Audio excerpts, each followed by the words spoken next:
Case या computer aided software engineering की बात हम करेंगे। केस में बेसिकली ये टूल्स हैं। टूल्स क्या होते हैं कि मतलब हम केस को एक सॉफ्टवेयर भी बोल सकते हैं, लेकिन केस एक सॉफ्टवेयर नहीं है। ये सॉफ्टवेयर इंजीनियरिंग को हेल्प करने के लिए कुछ अलग अलग टूल्स हैं। कई आपको सॉफ्टवेयर या फिर कोई प्रोडक्ट ऐसे मिलेंगे जिनमें ये सारी चीजें होंगी, कई अलग अलग भी होते हैं।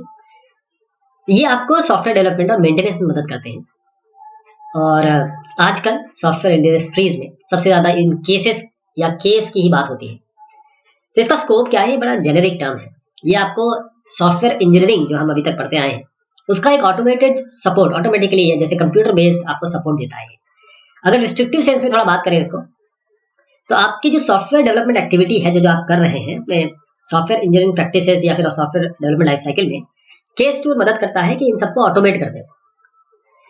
कुछ केस टूल्स ये फेज रिलेटेड होते हैं, जैसे मैंने बताया अलग अलग फेजेस होते हैं। कुछ स्पेसिफिकेशन के लिए होते हैं, कुछ एनालिसिस के लिए होते हैं, स्ट्रक्चर एनालिसिस या डिजाइन के लिए, कुछ कोडिंग के लिए, कुछ टेस्टिंग के लिए। अलग अलग टूल्स होते हैं इसमें।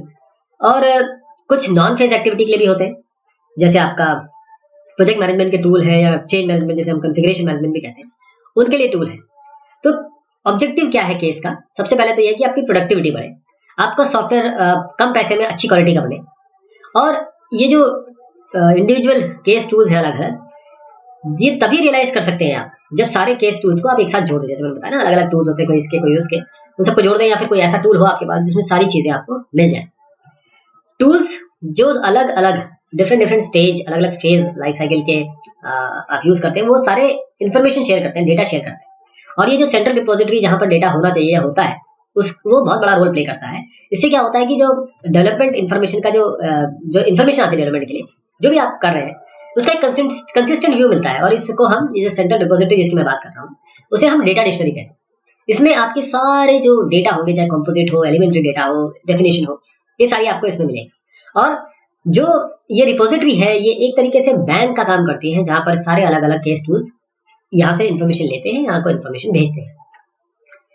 पहली बात, ये आपको ऑटोमेट करता है। ये ऑटोमेट करता है हर एक स्टेप को, मेथोडोलॉजी जितनी भी है। तो ये केस एनवायरनमेंट बेसिकली आपको ऑटोमेट करने के लिए, सॉफ्टवेयर इंजीनियरिंग जो हमने सीखी उसको ऑटोमेट करने के लिए, बस इतना अगर एक लाइन याद कर ले तो आपको केस समझ में आ जाएगा। एक प्रोग्रामिंग एनवायरनमेंट ये टूल ऐसे सपोर्ट कर सकता है जो कोडिंग के लिए आप फेज के लिए अलग हो। तो केस एनवायरनमेंट आपको ये प्रोवाइड करता है कि आपके अलग अलग फेज या पूरे फेजेस के लिए आपको एक ऑटोमेशन होता है। स्कीमेटिक रिप्रेजेंटेशन समझिएगा आपको, चाहे आपको कंसिस्टेंसी देखनी है, प्रोजेक्ट की मैनेजमेंट करना है, डॉक्यूमेंट जनरेट करना है, coding, configuration management, structure analysis, design या टेस्टिंग, ये सारे आपके सेंट्रल रिपोजिटरी को यूज करते हैं। ये अलग अलग आपके केस टूल्स हो सकते हैं या कोई एक ही टूल हो सकता है। केस का फायदा क्या है? सबसे इंपॉर्टेंट फायदा तो यही है कि आपका कॉस्ट बचा देगा हर एक डेवलपमेंट फेज में। और सबसे बड़ी बात कि जो स्टडीज इसके ऊपर हुई है, वो अगर आप केस का यूसेज और नॉन यूसेज, केस अगर आप यूज कर रहे हैं और नहीं यूज कर रहे हैं, तो आप देखिए 30 से 40% आपका लॉस हो रहा है और 30 से 40% का फायदा हो जाएगा अगर आप केस यूज करेंगे। एक तो क्वालिटी बढ़ती है केस टूल्स यूज करेंगे, जो ऑटोमेट आपको करता है। आप बार बार आइटरेट कर सकते हैं, एक जगह से एक फेज से दूसरे फेज में जा सकते हैं। और ह्यूमन एरर, क्योंकि ऑटोमेशन हो चुका है, ह्यूमन एरर बहुत कम हो जाता है इसमें। इसके जरिए आपको एक बहुत अच्छी क्वालिटी का और प्रोडक्ट मिलता है। साथ में आपकी जो डॉक्यूमेंट्स है उनकी कंसिस्टेंसी बढ़ जाती है, डॉक्यूमेंट मिल जाते हैं आपको, और उसकी कंसिस्टेंसी भी आपको बढ़ जाती है। तो डेटा यदि ये सॉफ्टवेयर प्रोडक्ट से रिलेटेड है, तो आपको सेंट्रल रिपोजिटरी आपको जो मिल रही है, वहां पर आपका रिडंडेंसी भी जरूरत नहीं है। हर जगह स्टोर करने से अच्छा एक आपकी डेटा डिक्शनरी है, और इनकंसिस्टेंट डॉक्यूमेंटेशन बनने का सवाल ही उठता नहीं, क्योंकि सब चीजें एक ही जगह से आ रही है। जो ड्रजरी है, ड्रजरी मतलब होता है कठिन परिश्रम। जो सॉफ्टवेयर इंजीनियर बेचारे कठिन परिश्रम करते हैं, उनकी ये मेहनत को थोड़ा बचा देता है। अब आपको मैनुअली डीएफडी जो डेटा फ्लो डायग्राम है उसकी मैनुअली चेक नहीं करना पड़ता बैलेंस से। आप आराम से डायग्राम और डॉक्यूमेंटेशन ये आपके ऑटोमेटिकली बन के आ सकते हैं। कॉस्ट सेविंग तो हो रही है, मेंटेनेंस एफर्ट में आपका बहुत कॉस्ट सेविंग हो जाएगी, क्योंकि वहां पर ट्रेसेबिलिटी है, कंसिस्टेंसी चेक है, और अलग अलग फेज में जो सिस्टमेटिक इन्फॉर्मेशन कैप्चर है ये आपको मिल रहा है। इन्फॉर्मेशन आपको मिल रही है, कैप्चर कर रहे हैं हर एक फेज में, तो इस तरीके से आपकी कॉस्ट बच जा रही है।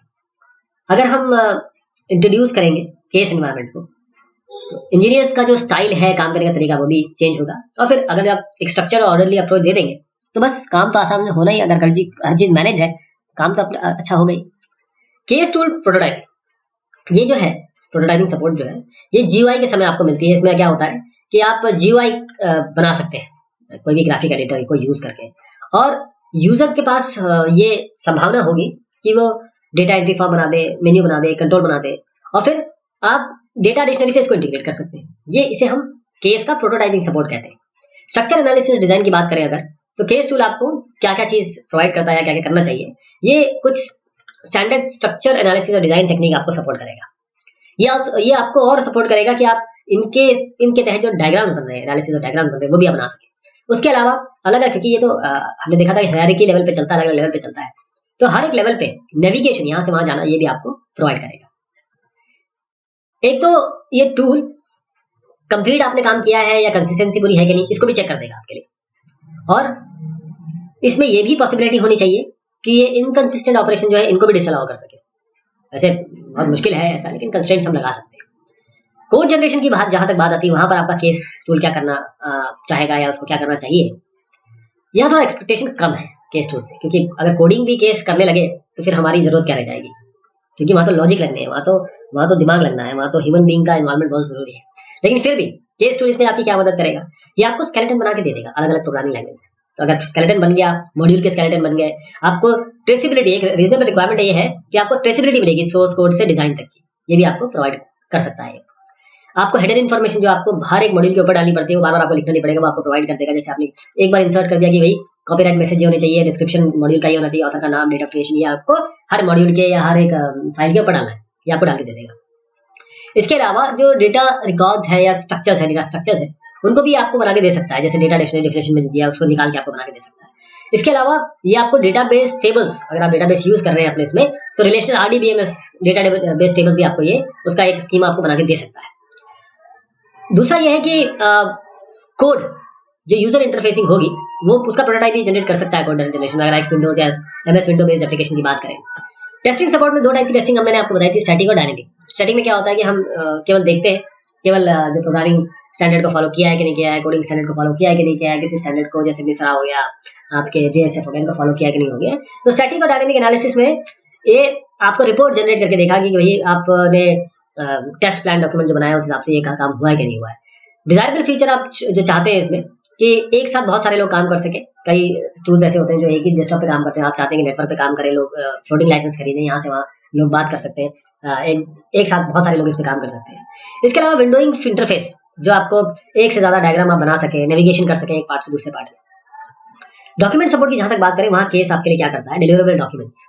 तो ये आपको जो टेक्स्ट है, डायग्राम है, जो आपके सेंट्रल रिपोजिटरी में है, उससे निकाल के इनकॉर्पोरेट करने की आपको क्षमता प्रोवाइड करे। इसके अलावा जो डॉक्यूमेंट है वो अप टू डेट हो, क्योंकि सेंट्रल रिपोजिटरी से ले रहा है तो डॉक्यूमेंटेशन अपडेट होने की संभावना है इसमें। डिजायरेबल फीचर इसके ये है कि जो commercially available desktop publishing package है उसके साथ ही इंटीग्रेट हो सके। आप चाहते हैं कि भाई यहाँ से वहां ले जाएं और उसको थोड़ा सा और सुंदर बनाएं, तो इसके लिए DTP आपके पास ऑप्शंस होने चाहिए। जैसे आप टेक्स्ट है, ग्राफिक है, टेबल से डेटा डिक्शनरी, ये सब एक्सपोर्ट कर सकें DTP पैकेज में किसी भी फॉर्म में, जैसे एग्जांपल है पोस्टस्क्रिप्ट या जो भी आप चाहते हैं, जो स्टैंडर्ड फॉर्मेट्स अवेलेबल है उसमें ये इसको एक्सपोर्ट कर सके। प्रोजेक्ट मैनेजमेंट की यहाँ तक बात आती है, केस आपके लिए क्या करेगा, कलेक्शन, स्टोरेज, एनालिसिस, जो सॉफ्टवेयर प्रोजेक्ट की प्रोग्रेस है उसके लिए आपको ये सपोर्ट प्रोवाइड करेगा कि भाई एस्टिमेटेड टास्क ड्यूरेशन क्या है और टास्क कब स्टार्ट हुआ, कंप्लीशन की डेट क्या है, रिव्यूज कब हो रहे हैं। इसके अलावा अगर एक्सटर्नल इंटरफेस है, दूसरे इंटरफेस के साथ अगर आप काम कर रहे हैं, तो आपको ये टूल जो केस टूल है अलाउ करे कि आप इन्फॉर्मेशन एक्सचेंज कर सकें और जो डिजाइन है उसमें आप रीयूजेबिलिटी लगा सकें। जो इन्फॉर्मेशन है उसको आप इस टूल के थ्रू किसी ASCII फॉर्मेट या HTML फॉर्मेट में आप कन्वर्ट कर सकें। और डेटा डिक्शनरी आपको एक प्रोग्रामिंग इंटरफेस जरूर देना चाहिए ताकि आप इन्फॉर्मेशन एक्सेस कर सकें।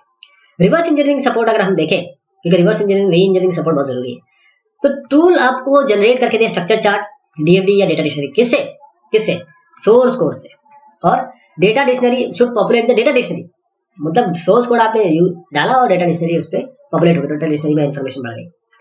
डेटा डिक्शनरी इंटरफेस, अब आपको ये क्या मिलना चाहिए कि भाई डेटा डिक्शनरी है तो हम आप देख सके डेटा डिक्शनरी को, उसको अपडेट कर सके, प्रिंट कर सके, कुछ रिपोर्ट्स दिखा सके, जैसे क्रॉस रेफरेंसिंग है, इंपैक्ट एनालिसिस है। क्वेरी सपोर्ट भी आपको मिले, क्वेरी लैंग्वेज भी आप इसमें डाल सके। अब ट्यूटोरियल्स और हेल्प तो आजकल हर एक सॉफ्टवेयर में होना ही चाहिए, ये तो एक इम्प्लिसिट चीज हो गई है। उसके लिए आपको जो अच्छे केस टूल्स हैं, तो ये केस टूल्स की भी ट्यूटोरियल की बात कर रहा हूँ मैं। केस टूल्स में भी ऐसे ट्यूटोरियल हेल्प होने चाहिए जो आपकी यूजर की कैपेबिलिटी को बढ़ाए, जो फर्स्ट टाइम यूजर है वो समझ सके कि भाई क्या हो रहा है इसमें और मैं आसानी से समझ सकूं इसको। जो टीचिंग है वो कोई किसी एक पर्टिकुलर लोगों के लिए नहीं, बल्कि हर एक के लिए नहीं कि भाई आपने डायग्राम चिपका दिया वहां पर ना, लॉजिकली आप क्लासीफाई कर सके, सारी टेक्निक्स को बता सके और पूरा डॉक्यूमेंटेशन, एनिमेशन होना चाहिए उसमें, ताकि जो यूजर इसे यूज कर रहा है वो समझ सके। आगे हम क्या चाहते हैं केस टूल के साथ, तो हम चाहते हैं कि भाई जितनी मेथोडोलॉजीज है नई उनको ये सपोर्ट करें।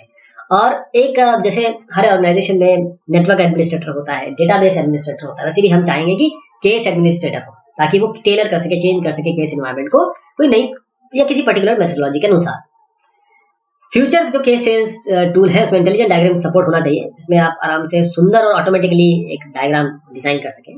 यूजर को ये पॉसिबिलिटी होनी चाहिए कि वो अलग अलग टूल्स को एक एनवायरनमेंट में कंबाइन कर सके, क्योंकि देखिए एक वेंडर पूरी चीज बना सके ये बहुत मुश्किल है। इसलिए और क्या होता है, हिट भी अलग अलग हो जाते हैं, कोई किसी का एक टूल हिट हो गया, किसी का दूसरा टूल सबसे ज्यादा यूज हो रहा है, तो इनकी इंटीग्रिटी भी बहुत एक बड़ा सवाल है जिसको आगे के केस टूल्स को कैटर करना चाहिए। ट्यूनिंग अप भी बहुत जरूरी है, ताकि एक आप सिस्टम इंटीग्रेटर हो, user would act as a system integrator. और जो डेटा डिक्शनरी है ये चलिए बन तो गई है, लेकिन इसके भी स्टैंडर्ड्स आपको बनाने पड़ेंगे इसके इमर्ज होने तक, ताकि कंसिस्टेंसी रहे हर जगह। कस्टमाइजेशन सपोर्ट एक बहुत बड़ी बात है, इसमें यूजर को आपके हाथ में ये कमांड दे दें कि भाई वो चीजें चेंज कर सकें, कुछ ऑब्जेक्ट्स कनेक्शंस, अपनी एक मेथोडोलॉजी जो भी उसने इजाद की है, बनाई है, उसको इसमें इंप्लीकेट कर सके, अपने रूल्स आ सके और फिर उस रूल के हिसाब से कंसिस्टेंसी चेक कर सके। तो आज हमने देखा कि केस टूल्स क्या है, इमर्जिंग ट्रेंड्स क्या है इसके। केस टूल्स इंडिस्पेंसेबल हो गए बड़े प्रोजेक्ट के लिए। बड़े प्रोजेक्ट को इतने आसानी से आप उसमें सॉफ्टवेयर इंजीनियरिंग प्रैक्टिस इतने आसानी से नहीं लगा सकते, सब लोग एक साथ काम कर रहे हैं, लेकिन फिर भी ऑटोमेटेड टूल्स की जरूरत है। अब आपका जो ट्रेंड है वो है distributed workstation based case tools. हमने और भी डिजायरेबल फीचर देखे केस टूल्स के। तो ये बात हुई आपके केस टूल्स की। बहुत शुक्रिया, बहुत मेहरबानी आप सभी की।